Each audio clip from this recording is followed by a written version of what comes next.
Ronnie O'Sullivan through to the semi-finals here at the Matchroom Live Northern Ireland Open with a 5-2 win over Ding Junhui. First of all, Ronnie, assess your own performance for us tonight. I don't know. I think I at one point would have been happy to get a frame, you know. So and then he just went off the boil, allowed me back in the game, and I just picked up bits and pieces. Just tried to stay solid.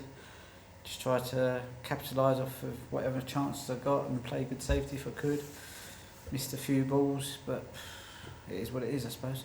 You were 2-0 down and then you won 5 straight frames. The fourth frame in particular, to go into the mid-session interval at 2-2 as opposed to 3-1 down, because it was a nip-and-tuck frame, you seemed to come back sort of flying high, and Ding's head seemed to go down a bit. Did that frame seem as important to you as it looked?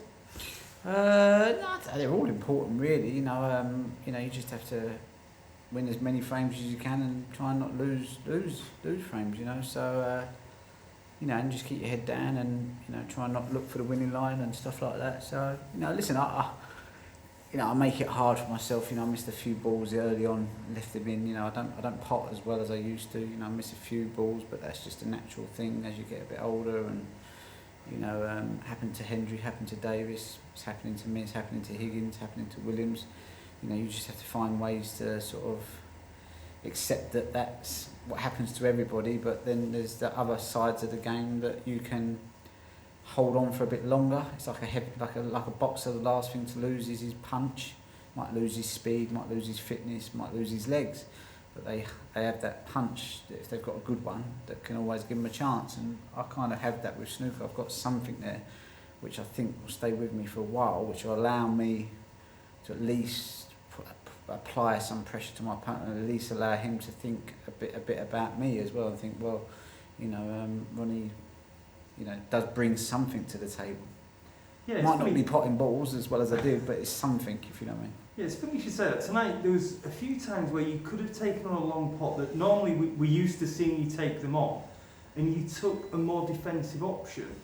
Is that you playing smarter because of that, or is that just taking a different defensive angle? No, I mean, listen, tomorrow if I'm seeing them really well and I fancy them, I'll be going for them. Just the thing was I just didn't fancy I was going to pot it, so I thought, well, there's no point going for it. I know it's nice to pot the balls, but I'm not as good as potter as I used to be. I'm nowhere near as good as the players on the tour and they're that pot. I have to accept that. There's no point trying to out-pot someone that's a better pot than you. And that's never really been my game. I've always been about break building and carving opportunities for myself. So there's no reason why I should go away from that. Sometimes my long game is better than it can be. Half decent, and it allows me to get a lot easier chances. But sometimes you just got to be patient and play the way the game sort of lies sometimes. Yeah? Definitely. Ali Carter in tomorrow's semi-final, a player that you haven't played since Badgegate back at the Crucible in 2018.